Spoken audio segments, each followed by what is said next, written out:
If more people are armed, that means that there's going to be incidents of gun violence where people are attacking other people because they're assuming that they're armed. That doesn't make any sense whatsoever. That's just bag of hammers stupid. So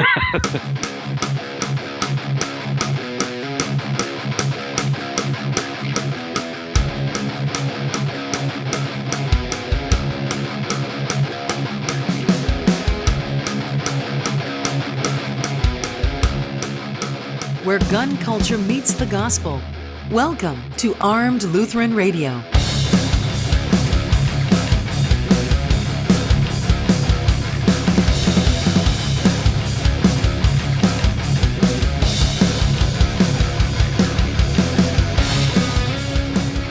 welcome to Armed Lutheran Radio, a member of the Self-Defense Radio Network. I'm your host, Lloyd Bailey, the Armed Lutheran, and this is episode 48, sponsored by Cook's Holsters, American-made custom Kydex holsters with a lifetime warranty and a 100% satisfaction guarantee. Check them out at cooksholsters.com.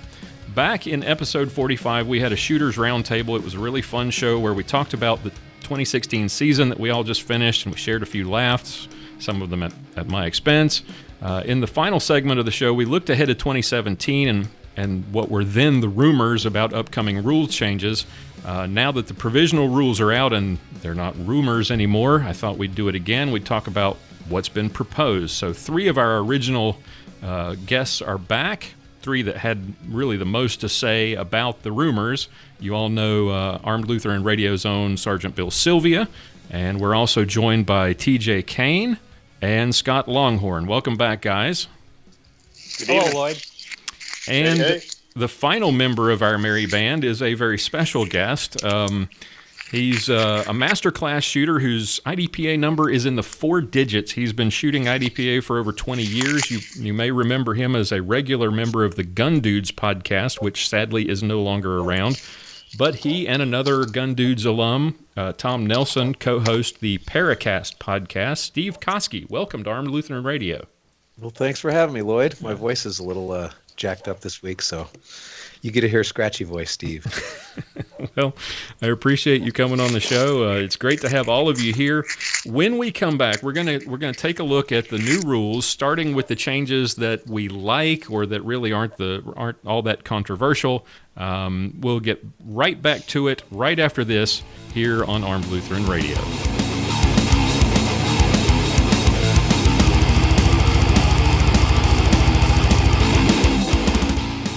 Well-regulated militia being necessary to the security of a free state, the right of the people to keep and bear arms shall not be infringed. With those words, our founding fathers changed the world. They launched an experiment in freedom, where common lawful citizens are free to speak and gather and worship as they choose.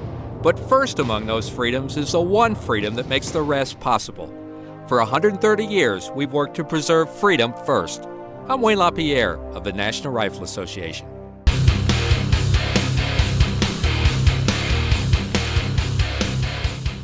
Welcome back to this special episode of Armed Lutheran Radio. IDPA has pretty much completely overhauled their rule book. We're not going to go through every change line by line, but let's hit some of the high spots. Mandy Bachman was here for our previous episode. She's not here today because we really didn't want to put her in a difficult position with IDPA, but she said in the final segment of that show that there were a lot of changes that shooters would like. So let's start there. Let's start with the smaller changes that and get your reactions, good, bad, or indifferent. The biggest of the changes that it looks like people like, I think, is the change in cover and reloads. Rule 3.4 states that emergency reloads are now the preferred reload for IDPA, and Rule 3.6 spells out how you can now reload and continue to engage targets in the open. Thoughts?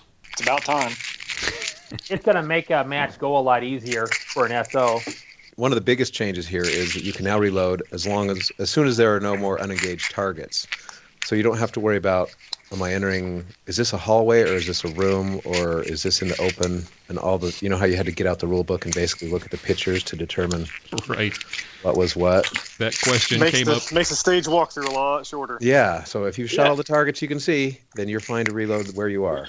Yeah. And you don't have to ask that on every stage. Is this a hallway? Is this a room? And it finally makes sense now that I could, if I ran empty in the open. I could reload before, but then I couldn't re-engage. So now I'm just walking there with a loaded gun that I couldn't do anything with. Right. Well, I'm glad to see that change. And how many times have you run dry in the open because you missed a target downrange, and then you had to turn around and go back to the previous point of cover to complete your reload and start over again? Now you can start your reload, finish your reload, re-engage as you're continuing on to the next point of cover. So only you used to do that, Lloyd. Yes, I know. And the other thing about this is this basically eliminates the tack load completely. There's no reason to do it anymore. I think there'll be more reasons to do it. There'll be more opportunities to do it. As soon as you've shot the engaged targets, you immediately do a tack load so that your gun's stoked up for the rest of the stage. Oh, that's a good point, Steve. Yeah, I hadn't thought about that. Because you're no longer restricted. Yeah, you don't have to worry about, you can do it while moving. Yeah, I like this it. target's still visible or whatever, all the other rules. That's just gone. You can, as soon as you've engaged everything, you can do a reload. There you go, Bill. Your specialty is brought to the forefront. Woohoo! That's kind of what I was thinking about, that will probably be addressed the following year and outlawed, is if you're leaning around a point of cover and you engage all your targets, say you got a couple rounds in it, but you've got, 5 yards to cover between your next point of cover, and you go bolting over there, hey, do a reload with retention on the way over there, and you're good to go. 2 things at once. Rule 4.3.1, even though I've personally benefited from this one twice in the last 2 years, this eliminates broken gun scoring, which I think is a good idea, actually. It just makes it simple. What kind of 1911 do you shoot? Well, in 2015 at Badlands in Oklahoma, It was a Czechoslovakian gun. No, well, I reloaded my mag pouches with half-empty magazines. So I got halfway through the stage and ran completely out of ammo. But that's not a broken gun. That's just... No. You just get your penalties. Yeah. Well, they called the match director over and they figured out, well, it's one way, and they scored it whatever it is, 3 seconds a target. Oh, that's a poor understanding of the rule book. It's Badlands. It's Badlands. It was Badlands. If you've ever been to Badlands, you'll understand why that happened. Okay. It only took about 25 minutes, though. You know, it was a nice break. It was. And then last year I had a squib. And so I had to hammer that sucker out of there about halfway through. I was having a good stage, and I had it all worked out, and I knew exactly what my stage plan was going to be. I felt good about it and got about halfway through it and had a squib load. And so it happened again at Badlands. And both times, my score ended up being lower than some people who actually completed the stage, which I thought was, even though I benefited from it, it didn't really help me overall, but it still struck me as odd that was even possible. So it just seems to me that, incomplete stage scoring, one rule, I like it. If they're trying to shorten up the rule book, that's certainly a rule that's very rarely does it matter.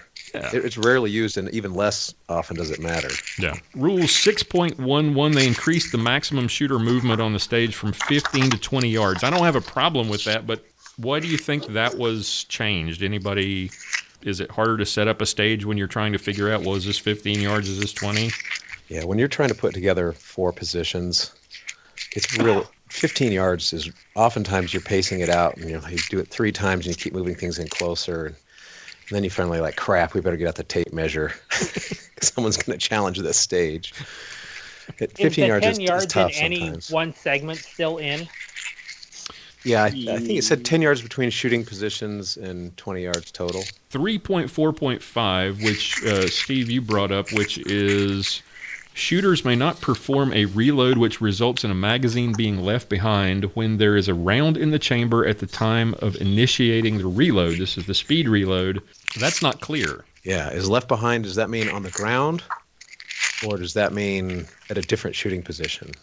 I assume IDPA will, that was one of the things I emailed about. I assume they'll clean that up so that you can't do a speed load at your final position, because I don't think that's the intent, but it does leave that question mark there as it stands now. And they reduced this one I don't think everyone's crazy about, but I don't think it's a deal breaker. 6.7.1 reduced the maximum length for shots for targets on a scenario stage from 25 down to 20. I can't figure out the reasoning behind that. Who knows? It's got to be more of the same. Why they reduced it from 35 to 25, and now they're just doing that some more. I'm not a fan of it. I like difficult shots. I think it makes it fun and increases the variety. Right. At least that's not a subjective rule change. I don't have a problem with it. Rule 6.14, all targets engaged in tactical priority only. Slicing the pie, near to far, no more freaking tac sequence. I love this change, actually. Thoughts? I kind of liked tac sequence. It's just something different, something you had to think about. I could care less either way, but it was kind of nice just to break up the monotony of 2, 2, and 2. Well, Bill could probably answer this. Does tac sequence probably have some real-world practicalness to it? Yes and no. Yes, they call it boarding house rules. If you've got 3 bad guys in front of you and everybody's got guns, you want to get around into each guy before you go back and give them more. In the real world, that's absolutely stupid. You're not going to take the time to put 1 shot in each guy, then go back and give them more. And in the real world, pick out the leader and shoot the leader first, right? Yeah, you shoot the first guy in the face like 5 times. The other 2 guys piss themselves and drop their guns. In the real world, we'd never, as far as I know, from as far as I can tell, it never actually happens in real life. It's just something that to me, it's a gimmick to make stages more difficult. And in real life, as soon as you pull that gun out and shoot the first guy, everybody else, like you say, they crap their pants and they duck and they start moving. They're not going to stand there and wait for you to, 1-1-2-1-1. So I would guess that's true most of the time. But if you face a determined adversary who's not afraid to have a gun stuck in their face, you might get surprised. Right. Well, everyone says that they can. Everyone's real tough until a real gun is really pointed in the face. I've had officers that I've worked with that have had guys shooting at them, and as soon as they started shooting back, they literally crap themselves. Yeah, most people aren't going to be the determined adversary, but there are probably a few out there. No, I'm sure there are. Rule 5.2 adds a new flagrant penalty. It's 10 seconds for intentionally failing to follow the stage description, breaking the rules, violating the code of conduct. So now we've got the 3-second procedural. You've got this 10-second flagrant penalty and the FTDR, the failure to do right, 20 seconds for gross violations. Thoughts on that, and how does it differ from FTDR, and why did they Why did they do this? It's stupid. It's like you can't prove that I intentionally. How are you going to prove that I intentionally broke a rule? Unless I said I'm going to do this. Well, you probably said it on a podcast at some point. So I'll just say it that. I think it's kind of a stopgap penalty that you can throw on someone, in case they gain a big advantage by not following the stage description. More than a 3-second advantage. You could basically say, "Oh, we're gonna give you the medium-sized hammer because you just kicked all our asses." Yeah, well, how is that different than an FTDR? There's a lot of overlap, so in a lot of ways it's not different, and it also shares a lot of the same language as the procedural error. A shooter Scott, fails to follow the shooting. Not a red card. There we go. Because the PE rules say a shooter fails to follow the shooting procedures set forth in the written stage description. Well, that's the same wording it uses in the flagrant penalty, right? It kind of sounds like if you want to really game a stage, you need to bring extra cookies to the SO so you can get a PE and not an FP. You need to have a real stupid look on your face when you turn around and go, "What?" There you go. You got to act. And lastly, before we go to break, we've got a new revamped 72-round classifier. So gone is the old 90-rounder, gone are the tack loads and shooting from low cover.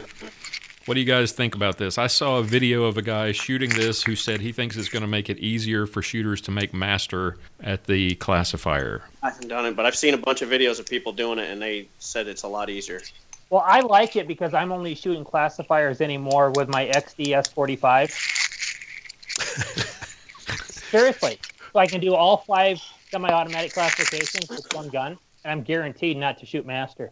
That's right. Well, I haven't shot a classifier in like 2 years, so I don't even remember what the old one was like. Not fun. I like it if for no other reason. It gets rid of that stupid barrel shooting position where you have to tell people that they have to be outboard of the barrel, but they may be above the barrel, and then trying to watch their knees. And God, that is so bad. Yeah. Yeah, and it looks to me like it's more of a test of the skills that you're most often going to be using in a match. Low cover is you'll use it occasionally in a match. But it's impossible for people who are disabled or who have mobility issues. TAC reloads, even though they're legal, they're almost. They're not. And the TAC load, the only time you really ever used it in a stage in a match was if you had a decent bit of cover to go do 4 or 5 steps. Right. You didn't do it behind a Bianchi barricade, so it was just like you said. It wasn't very applicable to your actual shooting skills you're going to use in matches. Yeah. So I'm interested to go out and try it. I think I may go out this weekend and set it up and just see what it's like, just see if it's fun. It looks like it might be more fun than the old one. All right. So when we come back, we're going to get into the biggest and the more controversial of the proposed rules and see what everybody thinks of those right after this, right here on Armed Lutheran Radio.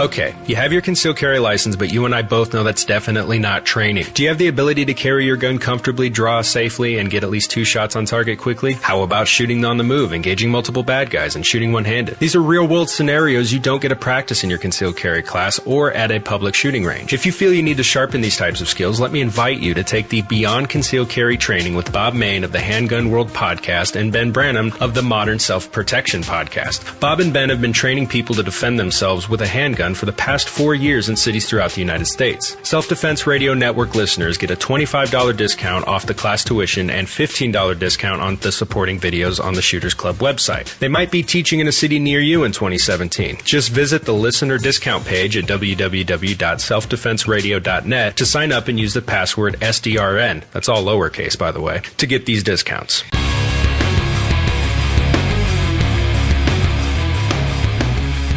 Welcome back to this special episode of Armed Lutheran Radio with our guests Sergeant Bill Silvia, TJ Kane, Scott Longhorn, and Steve Koski. It's time to look at the proposed rules that seem to have garnered the most interest or criticism. The first, something we discussed in episode 45. I asked you guys what you would like to see, and Bill and TJ jumped in and were quick to say fault lines. Lo and behold, here Rule 3.5.4 and 6.3 give us visual cover references. Can they have come up with a more Wrong horrible sport name? Yeah, they need a longer phrase. Oh, no. They called them VCR. They called them a VCR. Yeah. You've got to be kidding me. Yes. You stepped over the VCR. Thoughts, guys? Steve? I think we all wanted one stick at each end of cover. Yes. And leave some discretion to whoever's setting the stage up where they want the stick. But we didn't get a stick. We got essentially a stick for each target, or maybe no stick for some targets. It will be better because we'll have sticks for some targets, but then where there's no stick, you're going to have the same problem where people are getting unclear procedurals and people aren't getting procedurals they should get. All right. Some stick is better than no stick, I guess. Yeah. I don't like that they didn't make it. It's not mandatory. I would like to see it mandatory for sanctioned matches. I don't care about seeing it for local matches. It's a lot of work for them guys, but sanctioned matches, it would be nice just to get that, get some more subjectivity out of it. Yeah. But TJ, you're saying some matches aren't going to have a stick? I think, TJ, you mentioned in the previous episode, you said what you would like to see is a line at for the first target at each point of cover. Not a line at the first. After looking at this, a line at the first or at the last. Just a line somewhere. Just something that they can gauge the first, last, middle. Just one line. I do like that later they added the rule. I think it's 3-5-4-5-2. That if they're using the VCR line, that they won't use the typical cover call, which is nice, so that way you don't still have it. But just some point of reference to go by. They need to make it more concrete instead of, it sounds like they're waffling on the rule. I mean, they say that you can use it, you don't have to use it. It can be at the first target, it can be for all three, it can be at the last. And then if you actually read it, it says it can be a stick, a flat piece of metal, or a stretched taut rope. Mm-hmm. Okay. It also says it can be paint. Yeah, it can be anything. Yeah, and that's ridiculous. Just say either stick or paint at the first position. Sanction tier 2 matches or higher have to use them. How hard is that? How hard is that? So then what happens when you get to your second target? Can you step beyond the stick? You have an SO and a secondary SO who's doing the scores, and then they can actually do something besides look at your targets and be in amazement of how well you shoot. Well, okay. And that's one of the things that I think the discussion where we ran into in the discussion last time was if you have that line for the first target at each point of cover, that's really the tricky part, is getting into that first point. And once you're in cover and you're good for that first target, if you step out for subsequent targets, that's really on you. I mean, it's... And that's hard to do, too. Yeah, once you've established yourself in cover, stepping out... we were talking about this earlier. You ought to get a call for that. Almost all of us are SOs. How many times have you given somebody, as an SO, a cover call on their second or third target on an array at one point of cover? It's always the first. It's usually the first pretty one. Rare. Yeah. Pretty rare. It's almost always the first, yeah. So that to me... There's no need to draw. To me, it sounds like the people that are making the rules don't actually go out and do stuff, because if they did, they would know. You put it at the first point of cover. They have a place to go to. They know where to shoot from, and then you do your little IDPA shuffle as you go around your point of cover to shoot your other targets. I like that. Done deal. I'm gonna write him another email tonight. Yeah, I don't see I'll send you mine. ECRL at first target.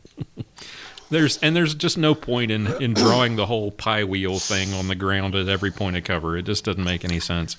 So, yeah, I like that idea. You'll get new shooters that'll come in and be like, what the hell are all those lines on the ground? And you'll have people looking at the ground as they adjust instead of doing, like you said, the IDPA shuffle. And the new shooters will look at the ground and point their gun at their foot. Yep. We're going to say mandatory at tier 2 and higher. Yes. For all points of cover? Yes. So Koski, if you know anybody who's up in IDPA, you can, tell them my name, and I can be more than happy to get on one of these Tiger teams. I'll do it. I'm sure they'll welcome you with open arms like they welcome me. Yeah, exactly. Yeah, I was going to say, if you've listened to any of the stuff that Lloyd has done with me on there, I tend to just say what I'm thinking. Which is what has endeared Koski to IDPA higher-ups on Facebook and I have a certain personality disorder. I'm not afraid to admit it. So, and did they change the rule about shooting from a port, right? Yes, they clarified that. I like it 3.55. I like it a lot better than it used to be. Oh yeah, me too. So if you're standing, kneeling, or crouching in the middle of the window, you must engage near to far with 50% of your upper body and 100% behind cover. So basically, like Tom said on the Paracast, as long as you're as everything below the nips is behind cover, you're good. Yep. Oh, that's going to help me. It was so asinine shooting around the edge of cover when the cover is like a 6-inch window. Right. What are we doing here? Exactly. I'm doing what with my feet? I'm shuffling around cover, shooting through a hole that's no bigger than my head. Yeah, that was entertaining. And you probably, I think, did you mention this already? So no one can yell cover at the tier 2 and higher matches now. Right. That seems like they threw that in there, and it makes sense if your VCRs are mandatory. And the other thing is, which I'm really surprised that they did, but that seems to much more penalize a slower shooter. Because slower shooters would actually benefit from that courtesy call because they shot slow enough they could hear it, move back into cover, and then not get a penalty. Well, and if cover references if VCRs are optional, then VCRLs use all four letters. Oh, sorry. Yeah. Oh well, it says VCR line in the rule book. Oh, okay. I saw that. Well, I better use the L or say line, one or the other, or people will think we're talking about aging technology that I actually remember. Yeah. Or maybe just a cover line. Betamax rules. My kids still watch VCR tapes. I have it tied into my home automation system because we still have a lot of them. It's right there on top of my Blu-ray player. And you were making fun of my flip phone. And you guys referred to this as fault lines in the previous roundtable, and they do mention fault lines in the rule book, but they never define what a fault line is. They just assume you know what it is. That you can use a fault line in a standard stage. What's the... Oh, does that still remain? I think that's always been in there. Yeah. That's always it has, there, but I thought it was deleted from this one. It's still... Because I searched for fault. It's still... Fault lines may only be used on standard stages. You're right. It's there, still there. Yay. It's still there. So the difference between a VCRL and a fault line is what? The fault line can be anywhere you want. It can be cover, it can be tighter than cover or wider than cover, but you can't step You just can't step over it. Okay. You have to shoot from here. It's what we all want. Yep. So what's going to happen when someone trips over the VCRL QRTB? It says somewhere that it's part of the shooter's job is to navigate the obstacles that we give them. Then you're FUBAR. All right, so when we come back, we're gonna start talking about the really controversial stuff that seemed to have people in the IDPA world up in arms. Almost everyone has an opinion on the equipment changes and CCP and bug. The addition. Did you really say up in arms? Not happy. Not happy. The addition of a new division and the 1 second scoring change. So we'll get into all of those right after this, right here on Armed Lutheran Radio.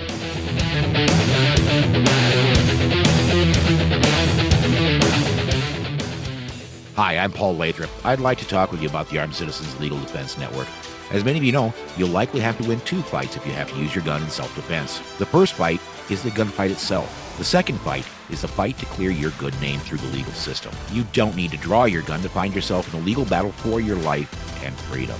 Even if you do everything right, you may still be prosecuted, which could cost you tens of thousands of dollars. The Armed Citizens Legal Defense Network is an official sponsor of the Self-Defense Radio Network, and they will completely take that worry away by giving you financial assistance and legal assistance if you have to use your gun in a legitimate self-defense situation. In my case, it was $12,500 just to get out of jail and get the attorney started. Don't let an overzealous anti-gun prosecutor make your life miserable because you chose to legally defend yourself. Sign up at armedcitizensnetwork.org for only $135 for the first year and discounted renewals. Or you can call 360-978-5200 and just tell them Paul sent you.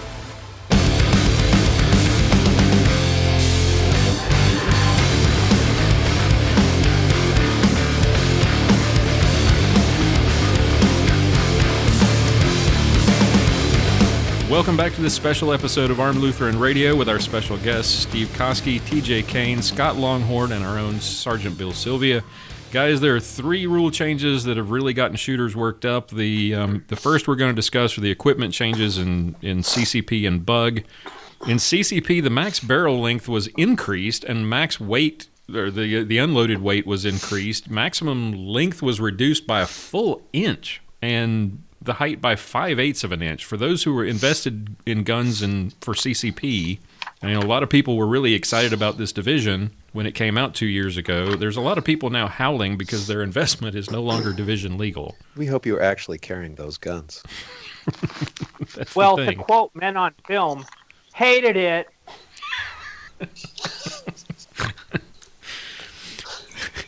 I hate this rule change. Hate it. I do not like it. Yeah.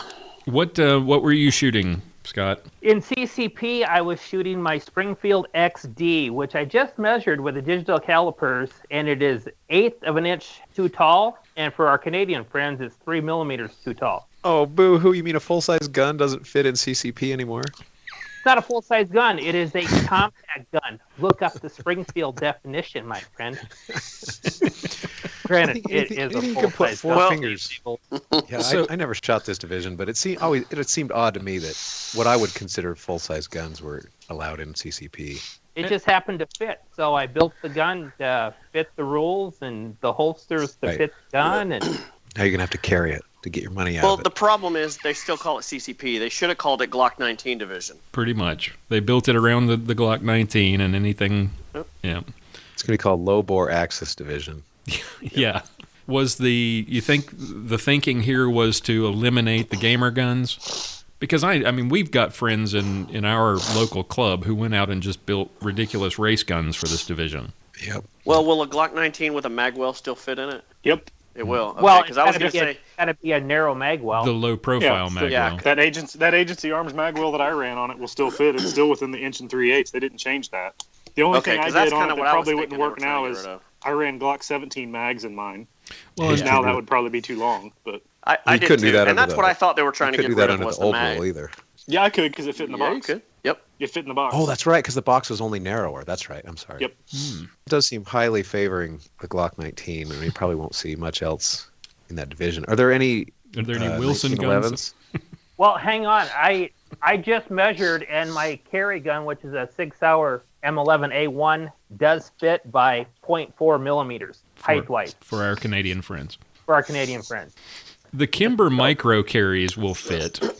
But you're not going to get 8 rounds of 9mm in a single stack mag. No. In this, not very likely. No, you're going to be shooting 6 rounds, and yeah. And so that's not going to fly. No. You have to have a double stack mag of some sort. And so the SIG's going to work. There's a 228. Yeah. 228. And the Glock 19. It's a 15-round magazine. The Shield. Okay. The Shield. Yeah. It sounds like it bumped guns like the Shield from Bug into CCP. Mm-hmm. Yeah, because the Shield is now illegal in Bug. And I did hear that the rules team has virtually every handgun imaginable while they're making these rules. So it's not like they're doing this, well, let's just throw some numbers out there and see what happens, And they upped the barrel length. I don't get that. 4.375 inches. Yeah, I mean... Right. They made the barrel length longer, but made the overall length shorter. Well, Lloyd, isn't that the gun you won, like the 4-inch barreled XD? The XD 3.8 or something? 3.8 or XDS, the XDS. That's what I won. Yeah, because there's one that's a shorter barrel, and then you got the longer one, I thought. Yeah, I got the 4-inch XDS. Yeah, there's your CCP gun. Will the EMP4, it won't fit now, will it? I've heard it won't fit. It's too tall. After they did that big write-up in it in Tactical Journal saying it was the best gun for CCP. Yeah. Well, so much it was. Well, and the funny thing was, I thought Wilson came out with some guns in the last year where they had like their protector model that went from a 4.2 barrel to a 4.0 barrel, which I thought, oh, hey, there's your CCP division, right? Well, yeah, but now it's illegal. Unless Wilson's got some new 27 guns that are coming out that we don't know about yet. Bug S and Bug R also changed pretty dramatically. I don't know what they were going for here, I guess just to make the guns much, much smaller. I mean, the Bug S division... They lopped like, what was it, 7 ounces off the weight, 3/4 of an inch off the length, but they really cut down the Bug revolver. They like cut the barrel length down 2.5 inches. Yeah, they want 5 rounds. And then so they want snub nose revolvers. That's all. They want actual bugs. Yeah. Right. Yeah. Exactly. Imagine that. So those. I mean, because think about it. If you were running a Shield or an XDS, like y'all were saying, in Bug, I mean, you had a huge advantage over people that were shooting real, actual backup guns. Mm-hmm. Yeah. I don't think of a Shield as a Bug. Your Keltec P3. Yeah, I don't either. Shield at 9mm. It's a carry gun. Yeah, a Shield and an XDS, they're carry guns. That's, for everybody. It's not a Bug. Your Shield, your Shield versus my LCP, and The Glock 26s, I don't think they make weight, so they're gone from Bug. They're gone from Bug too. Yeah. Wow. 42, I haven't seen what my carry gun actually works in, but my carry gun has a light and laser on it, so it's shunned. Gamer. NFC for you. That's right. All right, so in addition to the changes to those divisions, we've got a new division. 2 years ago, before the release of the 2015 rule book, membership was polled about adding a new division, when the choices were CCP and a carry optics choice. And as we know, CCP was accepted and it's been crazy popular.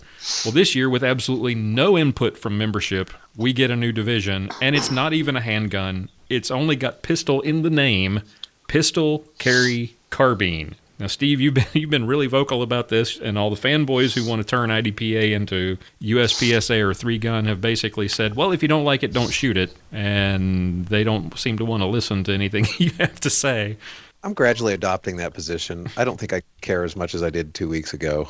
I'm not sure it's very well thought out. I'm afraid of stage designs getting watered down where you're shooting, out both sides of a car. Right. Someone will say, well, we can't do that. Let's only shoot out one side of the car now. Mm-hmm. And people might not intentionally dumb down the stage, but it'll just naturally happen because you'll be thinking, oh, well, how do I accommodate these people? Mm-hmm. And so then it's kind of an unwritten thing that happens a little bit here and a little bit there. But I don't know. Maybe it won't be too bad. I do see them at USPSA matches. They don't seem to be an issue. It does directly contradict a bunch of the rules. The principles. It does. I mean, ideas. I don't understand. Everything in the rule book is contradictory now. I mean, they basically say this is a concealed carry sport, and you go through all the stuff in the first couple pages, even of the new rule book, and but PCC doesn't matter. You get to do whatever you want to do. The name of the sport? Yeah, but I mean, they even say there's a line in the rule book, which I can't quote it, but it says something like, must be suitable for all-day concealed carry. Mm-hmm. Concealed carry, yeah.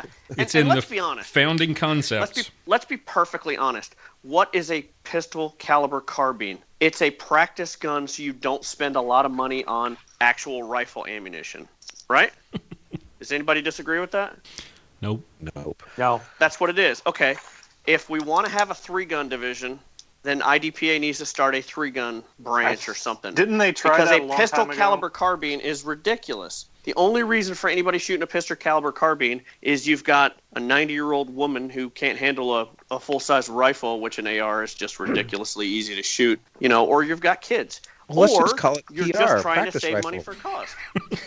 Yeah. Or RP, rifle practice division.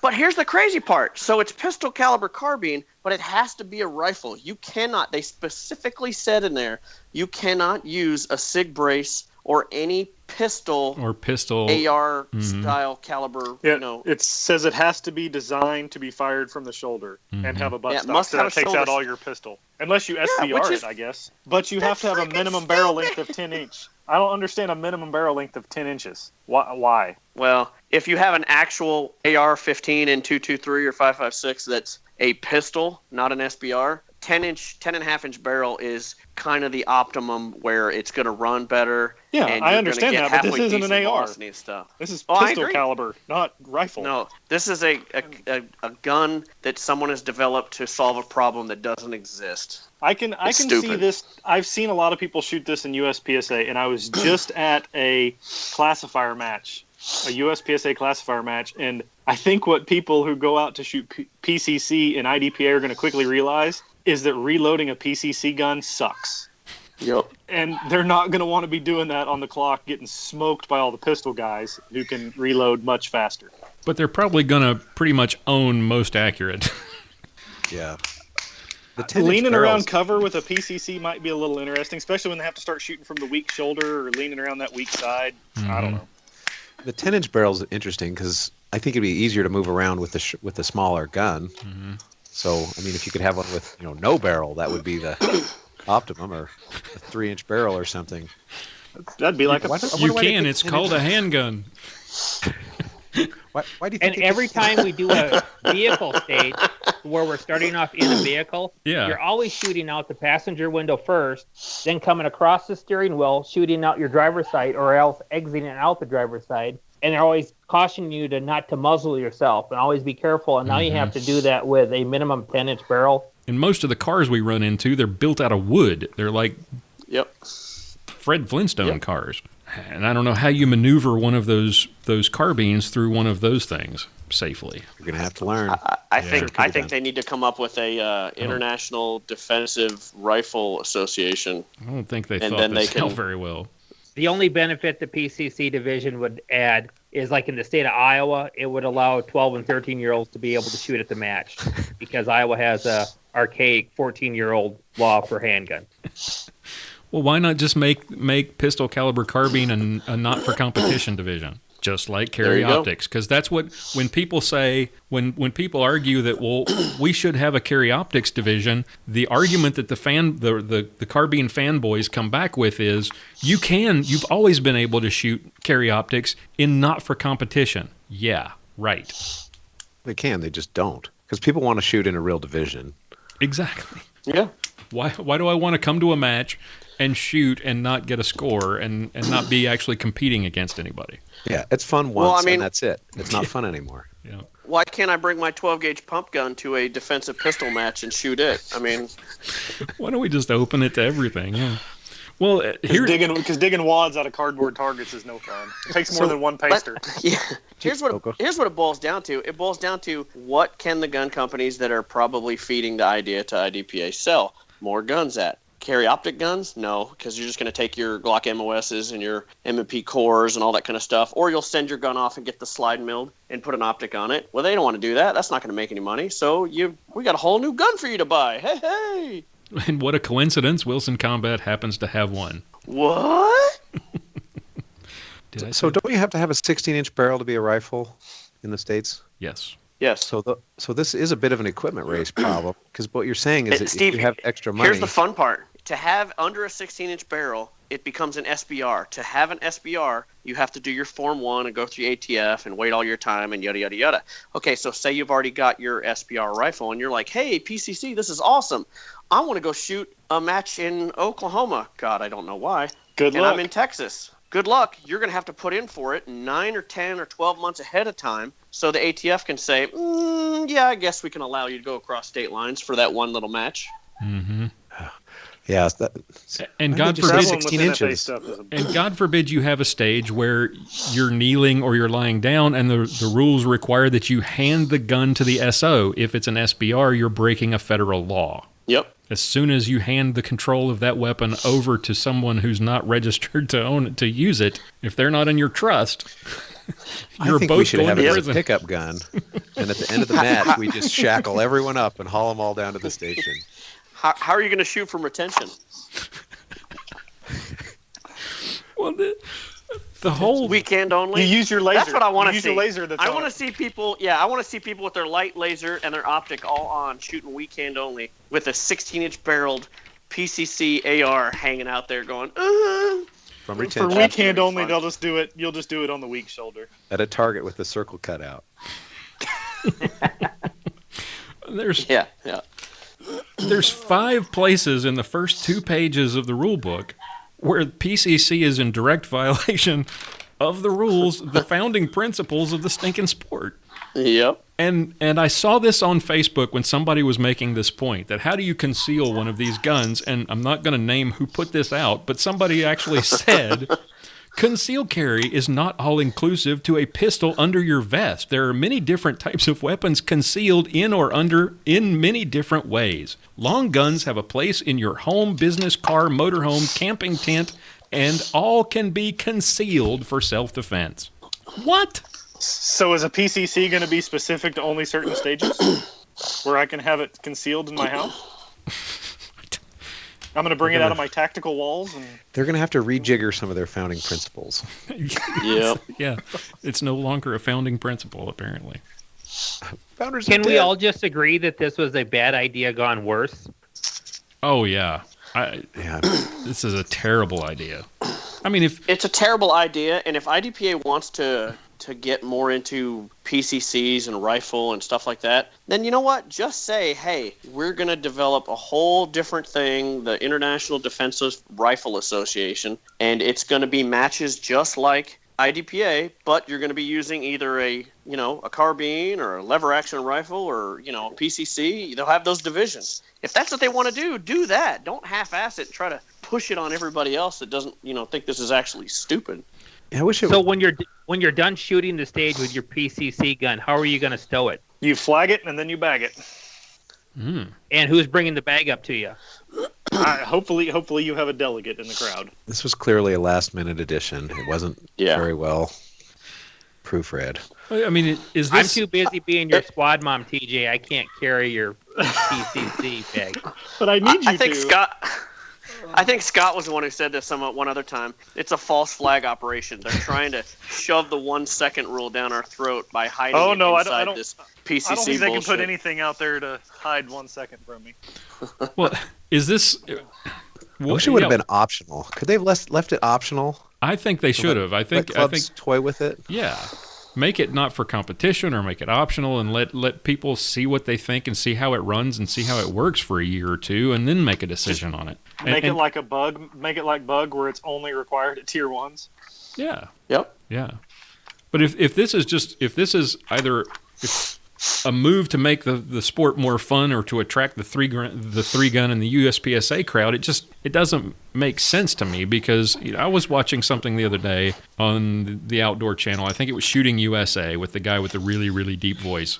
And they had this segment about how one particular USPSA match was using all this cool technology to try and attract new shooters, because they said they were trying to counter this confusing trend where, we've got more and more people buying guns more than ever, and yet fewer and fewer people are going to shoot USPSA. And I would contend the reason that people are buying guns is not to go out and shoot plate racks and Texas Stars. They're doing it for self-defense. And that's what IDPA ought to be. That's the niche that IDPA serves. And if we start watering it down with things like PCC, then we become USPSA with cover garments. And 2 bug divisions. Don't forget, there are no 2 divisions. Yeah. Yeah. Jeez. All right. And technically 2 revolver divisions. CCP. All Except right. the revolver divisions compete head-to-head. The bug divisions have to be scored separately because they're different capacities, radically different reloading speeds. Mm-hmm. It's Bug S and Bug R. They might as well call them 2 divisions because they really are. Yeah. There's next to nobody going from USPSA into IDPA. There just isn't. No, because only for nationals and right. other major matches. Yeah. Most of the people that shoot USPSA don't want to have anything to do with IDPA and vice versa. So, I mean, it there are some people that shoot both, but for the most part, you're not getting people that I've been an USPSA shooter for 20 years, and you know what? I think I'm going to go try this IDPA stuff out. No, that's not happening. Well, that's because they can't afford a concealment garment because they spend all their money on magazines. Well, they can't take all that junk off their guns, is what you really meant to say, I think, right? Hey, now. They don't own any legal holsters. Yeah, there you go. All right, so when we come back, the biggest change that we all knew was coming, we've known for quite a while, and we discussed it in episode 45, the 1 second per point scoring. Stick around, that's up next right here on Armed Lutheran Radio.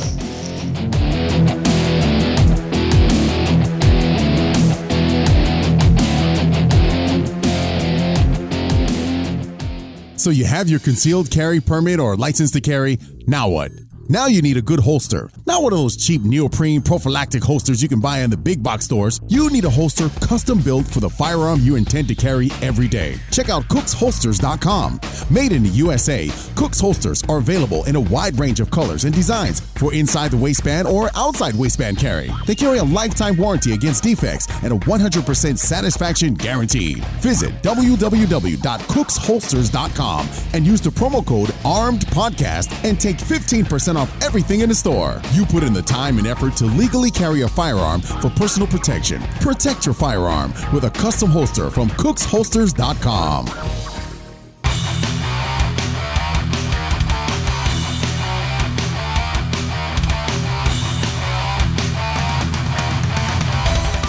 Welcome back to this special episode of Armed Lutheran Radio with our guests Steve Koski, TJ Kane, Scott Longhorn, and our own Sergeant Bill Silvia. We've been looking at the new proposed IDPA rulebook, and we're down to what I think all of us would agree is the biggest change. Scoring goes from a half second per point to a full second. And for those new to IDPA, your score is your time plus penalties and points. And the points are based on where your bullets hit the target. And in the head or dead center, it's down 0, then 1. Further out is 3, and a miss is 5. The points are added up and divided by 2, and that is added to your raw time. So each point is a half second, but in 2017, that changes to a full second per point. Why are we doing this? Well, too many people. When my son was 5 years old and we'd play a game and he'd change it halfway through, he'd look at me and say, "My game, my rules." Yep. Well, April 18th, 2015, Bill Wilson lost. I was at that match. A match to Wayne Ritchie, and where Wayne shot a whole lot faster than Bill, but shot more points down, was notably less accurate, but he still won. Yep. And miraculously, 30 days later, we start to hear rumors of IDPA going to 1 second per point down because, that's what Bill always wanted. And maybe that's true, but it seems that they got the balance between speed and accuracy pretty darn close. Does anybody here think that accuracy is undervalued in the IDPA scoring? Nope. No. And the funny thing is, if this whole thing is about accuracy and not about speed, why wouldn't you make the targets? You take the down 0 from an 8-inch circle and make it 6. You make the down 1, 2 down. You make the down 3, 4 down. You know what I mean? That's how you make people more accurate. You don't just say, "Well, I'm going to penalize you, and this is, how it's going to be." Increase the distances, Yeah. increase the allowable number of non-threats. As much as I would hate that because I shoot them like freaking crazy, that would make people focus more on accuracy. And if you want accuracy, I mean, how is it you can miss a target and hit a non-threat and they're not penalized that heavily? Come on now. In my world, if I hit a non-threat in the real world, exactly, it's going to be very expensive. More expensive than a miss? Well, the two reasons they give they may for be the it same thing is the problem. Well, they will be now in IDPA because a miss is 5 seconds and a non-threat's 5 seconds, and a failure to neutralize is also 5 seconds. That's the part that makes no sense to me. None of it makes any sense. No, but if you're gonna increase the points, if you're gonna go to 1 second, why isn't the non-threat twice as expensive as a miss? Why can you miss the thing you were intending to shoot, but if you shoot the thing you were not supposed to shoot, it costs just as much? That just doesn't make any sense at all. Well, and as you guys keep talking about misses, that's one of the when they came out in the Tactical Journal, I'm looking at it, talking about being responsible for every round that leaves our gun. And I agree with that. I mean, I come from my wheelhouse is more, church security, so we're, that's a big deal. But the old rule and the new rule, even 1 second down, you're not penalized for a miss as long as you make it up. Right. So if you need to land 6 shots and you shoot 11, yeah, you can't tell me that they're doing this to be responsible for and accountable for your bullets. You can't sell me that. On that don't make any sense. 20-yard partials, people are going to empty their mags at them. Yeah. Because they don't want to be stuck with a whole, a down 5 or a down 3. You might as well take two or three more shots. You have the time. Exactly, and they're not penalized for it. So I'm not asking for them to make every stage limited or to count shots, but just don't sell it to me that you're doing it for accountability. Well, it's going to make it so you have to take the extra shots at those farther targets or those targets that you can't see your impact. Yeah, for the older shooters. And people are also going to be making up down. They're going to be looking for and making up down ones. Yes, it's going to greatly slow it down. Mm-hmm. There's now time to do that. If you see a down one, you can shoot that in a second. You can see it, process it, and shoot it if it's close enough to see. Mm-hmm. So I think that's a bad idea. I don't think people should be making up down one shots. I don't. What's the other thing they try to sell it on is defensive? We could go all day long, but that's not defensive at all. No, and I know, Steve. I know you've given bill drill comparisons and different things. I tend to think of it. If you think of a Tooler drill, so you've got a guy running at you. You have got a predetermined, unknown amount of time before he gets to you, and you can no longer engage him. Before what you're trying to stop him from, he does. I only have a certain amount of time to stop him, so I want to get as many shots off into him as I can in that amount of time. And you're not going to worry about, do I see my sights? Am I going to get a perfect sight picture? Am I going to shoot him right in the middle of the chest? You're just trying to get as many rounds on him as possible. Exactly. If he's going to get on me in 3 seconds, and in 2.8 seconds I can get off 3 or 4 shots, and they're a down 0, a down 3, a down 1, another down 1, or I can get off 1.5 shots, and he's on top of me, I'll take the 4 shots all day long. Yeah. And let's be honest, you talk to anybody who's been in a real gunfight, one of the first things they're going to tell you is handguns are not stoppers. Like people talk about, handgun stopping ability. They're not stoppers. They don't stop. What's it's volume? It's speed and volume of fire. It's really what it boils down to. Ventilation. Well, they talk about. I mean, we assume they're wanting to slow the game down, right? This is Bill Wilson got beat, so he's wanting to slow the game down. So you remember they tried to do this with the flat-footed reload, right? And now that lasted what? How long was it before the membership was screaming to get rid of that, and 2 years later it's gone? And now they've given us reloads anywhere, which will make this, will make things faster. But then they add a second per point down. It's nuts. Does that balance it out, or is this? I don't think they have anything to do with each other. I'm not sure that it's a quid pro quo situation here, but I don't know. It's not like we're going to give you this and we're going to take this away from you. Right. Maybe that's the thinking. Well, no, it's their every chance they get, they're trying to slow it down. On the flat-footed reload, remember headquarters said, Joyce, I can't remember who exactly said, but they said that was what they always intended. That's what the founders intended. It's like, and that's what they're saying with the 1 second thing now, though. They're saying that Bill always wanted 1 second down. I'm pretty sure I read somewhere, or I don't remember how many founders there are, but I read somewhere that they had originally rolled around the idea of doing 0.3 seconds, a third of a second. That was the first two rule books for 0.3 seconds for a year or something like that. Not very long. And then they rolled it back to a half second. 2 years. That's about the average for pretty much all the rules, isn't it? About 2 years? Yeah. Yeah, so that good point. Is this going to be around for 2 years and go away? Is this going to... I suspect the membership is going to scream for 2 years, and they're going to roll this back. What do you think? Yep. Does this survive? Does this survive? I'll be the first one. No, because I'll be the first one to tell you. I've been shooting IDPA for 4 years, and we're coming up on our third rule book. I mean, are you kidding me? Come on. Yeah, this one's frustrating. Look, we got a bunch of old people in IDPA, and we want to make it slow for them. Well, 1 point per second rule, it doesn't affect probably Steve or me or TJ, or it affects the 75% shooters that are sharpshooter, marksman, or below that they don't. It'll affect how everyone shoots. Because when we all come up against a 20-yard target, we're going to shoot it differently. You're not gonna hose swingers anymore either. You're gonna sit there and bear down on the swingers and make sure you get your hits. Or shoot it 4 times. Yeah, exactly. Which you know what? It's really stupid. This is a defensive-based sport. If you imagine that these cardboard targets are shooting back at you, are you really going to lean out and take time to make these shots? Well, you're going to lean out and take 2 quick, as accurate as you can get, as quickly as you can get shots. Because that's what it is. It's a balance of speed and accuracy. You can't have it leaned all to accuracy, because while you're leaning out, lining up your sights perfect, you get shot in the face. They want to claim that this is a defensive-based sport. Well, guess what? I'm not going to do anything slowly when I'm out in the streets when somebody's shooting at me and try to take nice, clean, accurate shots. I'm going to take as quick and clean, as accurate as shots as I possibly can. Period. It seems like they bounce from one ditch to the other and they can't find the middle of the road. Yeah. I think they're always trying to slow this sport down. It's just that they hear so many people complaining about stuff, and they go, all right, well, we'll give you the reloads not flat-footed anymore, but I just now don't know we're why going to do this to slow it down. If you owned a product line and you knew that there was nothing wrong with the filling in the donut, would you just go around and change the filling in the donut? Well, if it's cheaper.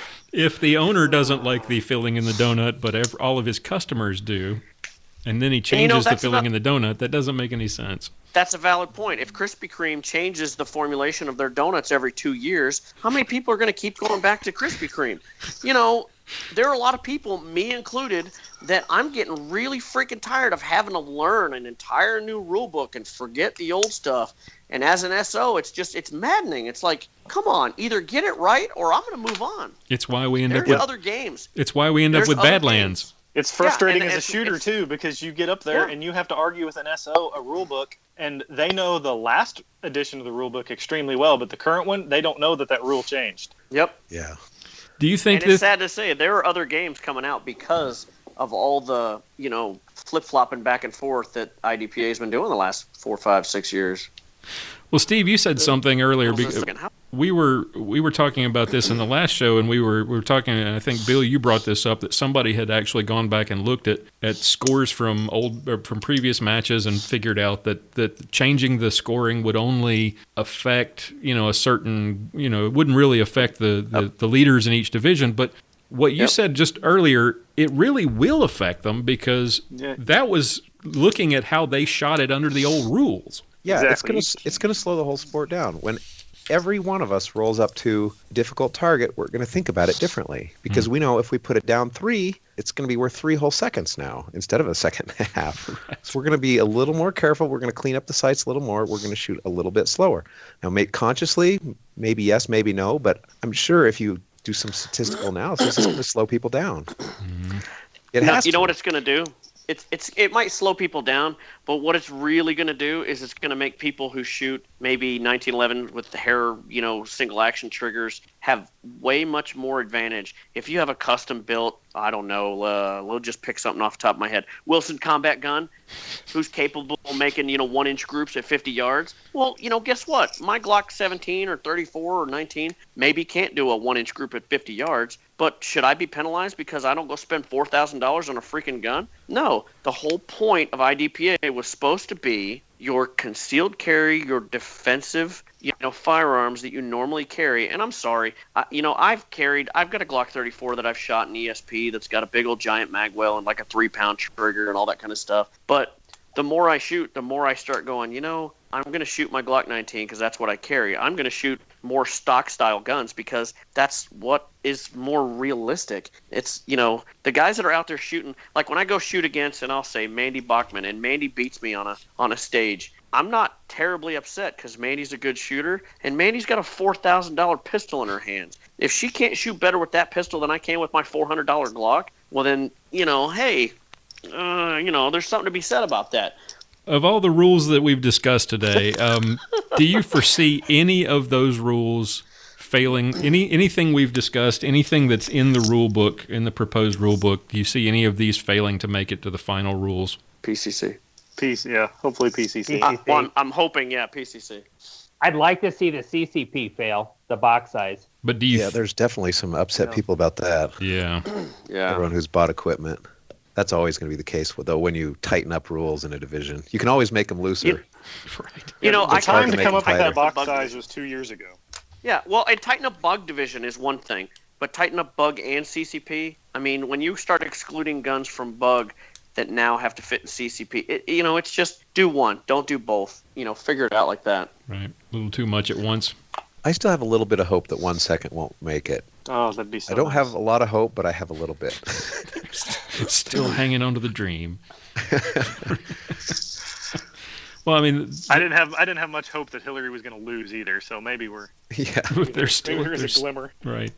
The flat. I'd be willing to bet they drop PCC, but then they keep everything else. Right. The flat-footed reload died a much-needed death after a couple of years. Do you think that any of these changes? Let's assume they all make it into the final revision. They make it into the final 2017 rulebook. Do any of these survive to the next revision in 2019?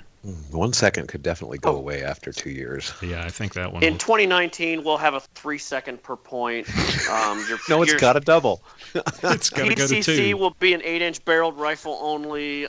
Come on. They'll do some other retarded, absolutely stupid stuff in 2 more years. I mean, jeez. Shotgun slug division. A 4th penalty and a 5th penalty. Yeah. The really flagrant penalty. The RFP. No, you know what they'll probably do is they'll probably allow multiple shots on a non-threat and count it for 1 penalty. I want that back. I do want that back. Yeah, Lloyd wants that back too. You already killed him, so Lloyd wants that back. Yes. If they're going to do something with non-threats, they need to tier the hits on a non-threat. Why am I getting penalized the same if I drill them in the face as I am if I drill them in the down 3? That's true. I like that. What would make it fun would make it a 5-second penalty per zone. So if you had him in a 0 or so if you shoot him 5 times in the head, it's only 1 penalty, like I did.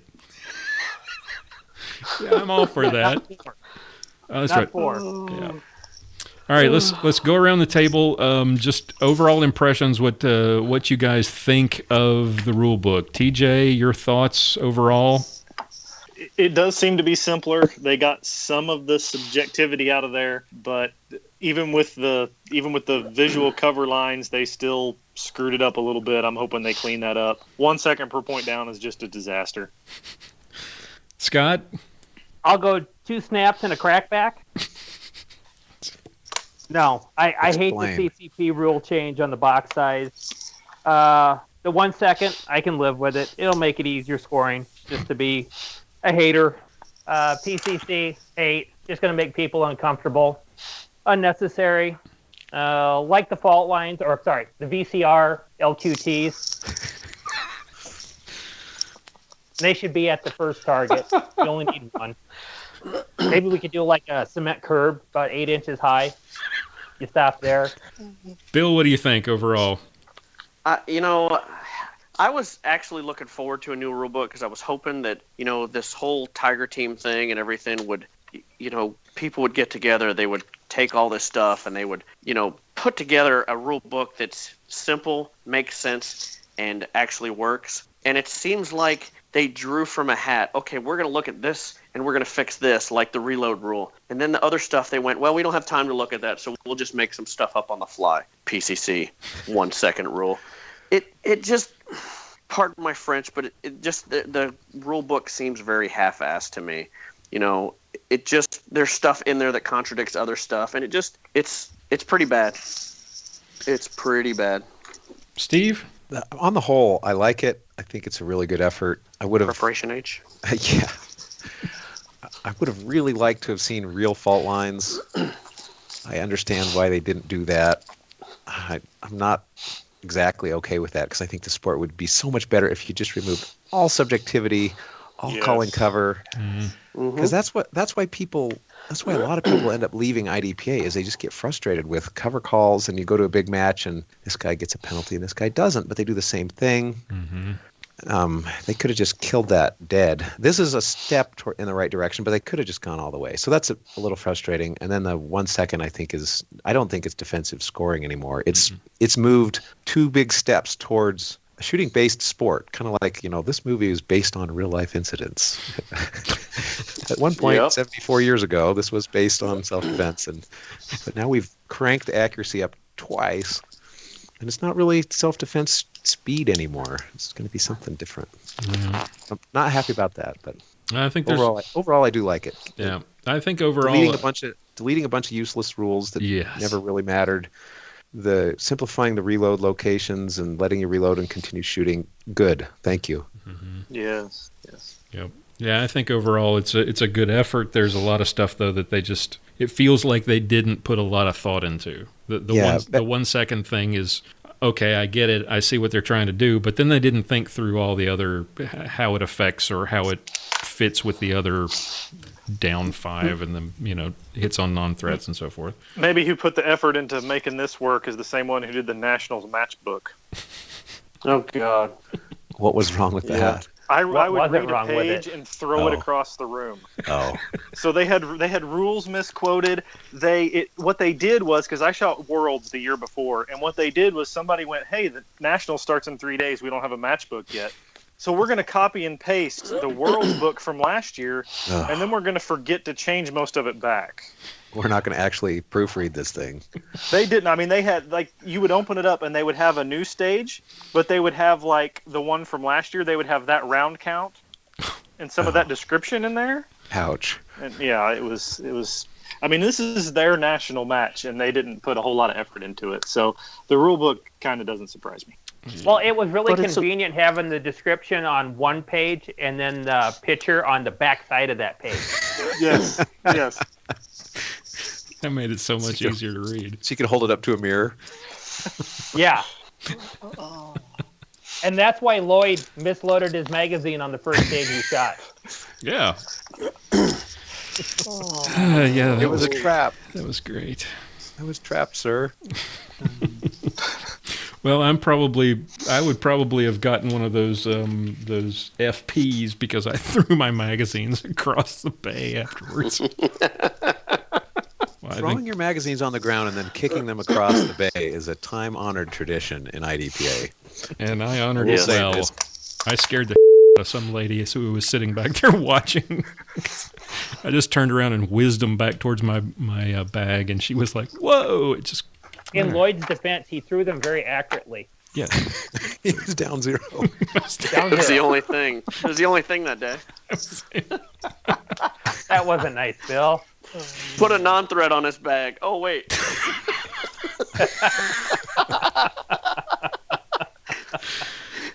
Steve, you'll have to go back and listen to the episode where I talk about my relentless attack on the jazz hands for... It was fantastic. Do you keep making up hits on a non-threat? 4 times on one non-threat, a 1-inch group. Wow. Yeah. Could you not see the hands? Were they not visible from the shooting position? Oh, It was only 5 yards away. It was only 5 yards away.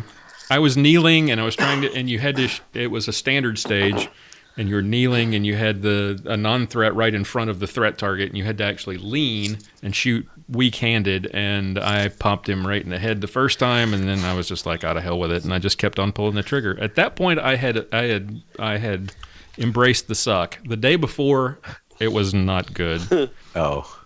I was the day before you were mad about it. I was mad about it. This time I was just like, hey, let's see if we can make a smiley face.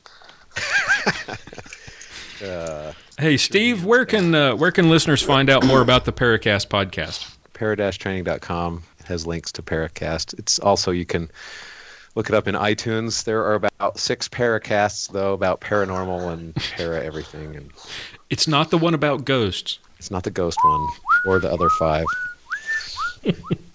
All right, awesome. Steve Koski of the Paracast podcast, TJ Kane, Scott Longhorn, and our own Sergeant Bill Silvia. Thank you guys for coming on the show. Thank you for sharing your thoughts, and Merry Christmas to you. Good luck in 2017. Hey, thank you. Thank you.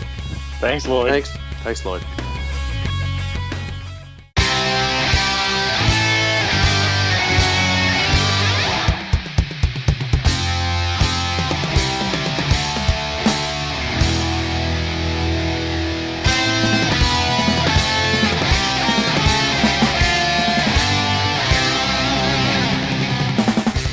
Thank you for listening to this episode of Armed Lutheran Radio. For show notes, be sure to visit our website at www.armedlutheran.us. You can subscribe to this podcast on iTunes, Google Play, Stitcher Radio, and TuneIn. This podcast is made possible by Cook's Holsters and contributions from listeners like you.